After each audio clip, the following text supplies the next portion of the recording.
குழம்பு செய்து காட்டுறேங்க. தக்காளி குழம்பு எப்படி செய்து காட்டுறேங்க. அதுக்கு சின்ன வெங்காயம் ரொம்ப முக்கியங்க. நல்லெண்ணெய் சின்ன வெங்காயம் பாருங்கள். கொஞ்சமாக எண்ணெய் விடுறேங்க, நல்லெண்ணெய். இல்லை சின்ன வெங்காயம், பூண்டு, கருவேப்பிலை போட்டு வதக்கி எடுத்துடலாங்க. பாருங்கள், எண்ணெயில் போட்டு வதக்கிடலாங்க. இந்த சின்ன வெங்காயம், பூண்டு, கருவேப்பிலை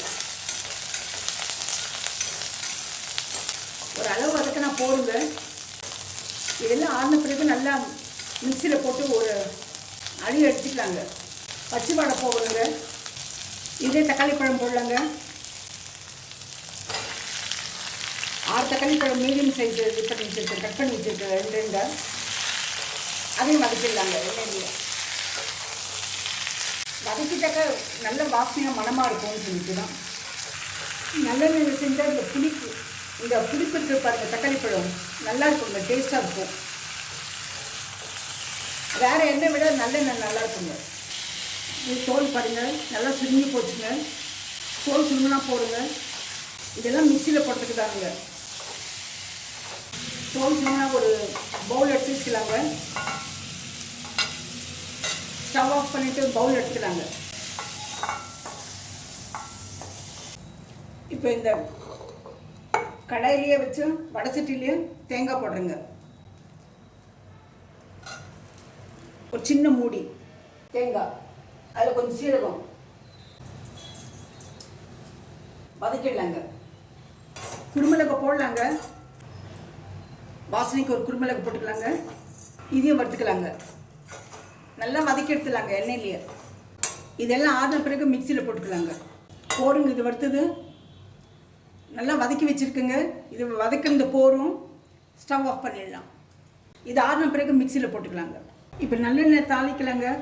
தக்காளி குழம்பு நல்லெண்ணெய் ஊற்றுறேங்க. இது ஒன்றும் மூடி வைக்க வேண்டியது இல்லைங்க. குக்கர் விசில் போட வேண்டியதில்லை, சும்மா மூடி வச்சா போதும். ஒரு ஆஃப் ஓப்பன் பண்ணி பாதி ஓப்பன் பண்ணி வச்சு இதில் கடுகு போட்டுக்கலாம். எண்ணெய் காஞ்ச பிறகு கடுகு போடலாம். கடுகு பொறிச்ச உடனே சீரகம் போடலாங்க. 2 வெந்தயம் போடலாம். அது பொரிஞ்ச உடனே கருவேப்பிலை, வரமிளகா, பூண்டு அதை போட்டு எண்ணெயில் வதக்கிடலாம். அப்புறம் சின்ன வெங்காயம், பெரிய வெங்காயம் 2 இது போட்டு எண்ணெயில் வதக்கிடலாங்க. தக்காளி பழம், சின்ன வெங்காயம், பூண்டு, கருவேப்பிலை இதெல்லாம் வதக்கி வச்சுருக்கிறது, எண்ணெயில் வதக்கி வச்சுருக்கிறது மிக்சியில் அடித்து வச்சுருக்கேன். நெக்ஸ்ட் அது ஊற்றலாங்க.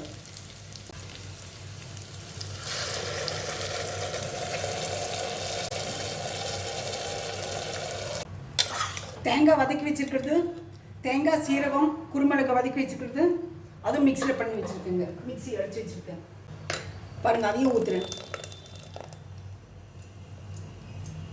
மஞ்சள் பொடி போடலாங்க. ஒரு சின்ன ஸ்பூனில் 2 ஸ்பூன் தனியா பொடி போடலாங்க. தனியா பொடினாக்கா மல்லிப்பொடிங்க. வெறும் வரமிளகா பொடி 1 ஸ்பூன் போடுறேங்க. சாம்பார் பொடி 1 ஸ்பூன் போடலாங்க. சின்ன ஸ்பூன் இருக்கிறதுனால 2 ஸ்பூன் நான் இதில் சின்ன ஸ்பூனில் 2 ஸ்பூன் போடுறேன் பாருங்கள். சின்னது ஸ்பூன் போட்டு இதெல்லாம் கலக்கிடலாங்க. கொஞ்சம் எண்ணெயை கொஞ்சம் தண்ணி ஊற்றி கொஞ்சம் எல்லாத்தையும் மிக்சியெல்லாம் கழுவி ஊற்றிடலாங்க. பாருங்கள், மிக்சி கழுவி ஊற்றுறேன் நான்.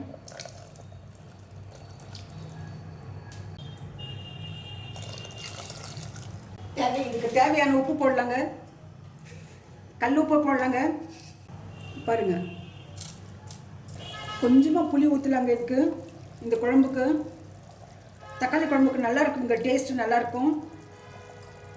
அதில் ஆப்பிள் தக்காளி, நாட்டு தக்காளி 2 மிக்ஸ் பண்ணி போட்டிருக்குங்க.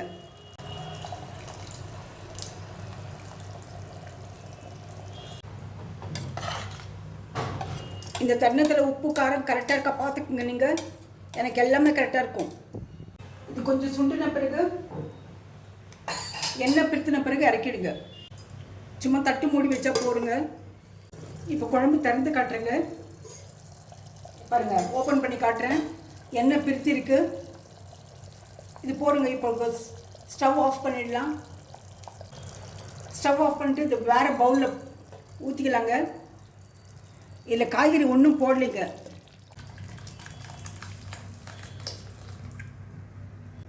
பாருங்கள், தக்காளி குழம்பு நல்லா இருக்குங்க. இது டேஸ்ட்டு நல்லாயிருக்கும். சாதத்துக்கு எல்லாத்துக்குமே நல்லாயிருக்கும். சப்பாத்தி, தோசை, இட்லி எல்லாத்துக்கும் நல்லா இருக்குங்க. இது அருமையாக இருக்கும். எண்ணெய் பிரித்தின பிறகு நீங்கள் இறக்கிடலாங்க.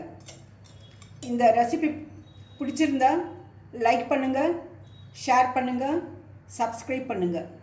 மறக்காமல் பெல் பட்டன் ப்ரெஸ் பண்ணுங்கள். ஆல் வரும். அதையும் ப்ரெஸ் பண்ணால் அடுத்த ரெசிபியில் பார்க்கலாம்.